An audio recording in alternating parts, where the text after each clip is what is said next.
আসসালামু আলাইকুম। Automobile technology Bangla video সিরিজে আপনাকে স্বাগতম। হাজারো পার্টসের সমন্বয়ে গঠিত হয় একটি অটোমোটিভ ভেহিকেল। একটি গাড়ির প্রত্যেকটি পার্ট আলাদা আলাদাভাবে কাজ করে গাড়িকে সচল রাখে।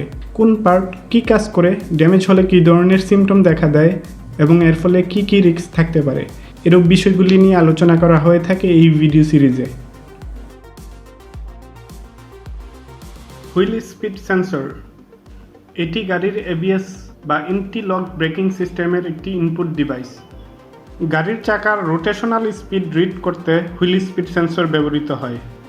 এটি ব্রেক রোটরের পাশে হুইল হাবের সাথে লাগানো থাকে। Wheel speed sensor anti lock breaking সিস্টেমের ECUকে হুইলের রোটেশনাল স্পিডের তথ্য দেয়। হাই স্পিডে গাড়ির ব্রেক পেডাল চাপলে স্মুথলি গাড়ির স্টিয়ারিং কন্ট্রোল করে। হুইল লক হয়ে যাওয়ার তথ্য ABS ECUকে প্রদান করে, যার উপর ভিত্তি করে anti lock braking system brake pressure release করে চাকাকে লক হতে দেয় না। হুইল স্পিড সেন্সর খারাপ হলে ড্যাশবোর্ডে ABS ওয়ার্নিং লাইট দেখাবে। হাই স্পিডে ব্রেক করলে অ্যান্টি-লক ব্রেকিং সিস্টেম কাজ করবে না।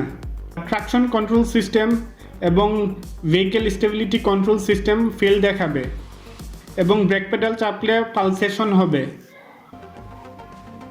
হাই স্পিডে ব্রেক করে গাড়িকে স্মুথলি নিয়ন্ত্রণ করতে হুইল স্পিড সেন্সর গুরুত্বপূর্ণ ভূমিকা রাখে, তাই এটি খারাপ হলে পরিবর্তন করে নিতে হবে।